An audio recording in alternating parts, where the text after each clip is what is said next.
हे तिकडून आले. आता आम्ही भीम पुलापासून आलेली सरस्वती आहे आणि हे पहा तिथं ते अलकनंदा या दोघीचा संयोग त्या ठिकाणी होतो.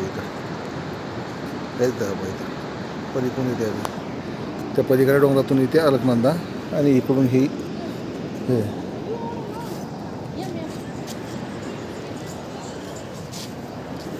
इथं संगम आहे. या झाडाच्या पुढे इथं दोन्ही नद्याचा संगम इथं होतो. सरस्वती आणि अलकनंदा ते बारीक अशी अलकनंदा ही सरस्वती तिथून आलेली. हे दोन्ही मिळून पुढे बद्रीनाथला तिथं जातात. हे माना गाव आहे आणि तिथं पुढे 3 किलोमीटरवर बद्रीनाथ आहे.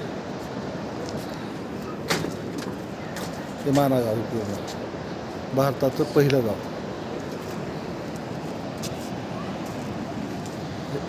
आपलं देशाचा झेंडा हे गाव माना इथं आहे आणि इकडं हे वेदव्यास ऋषीचं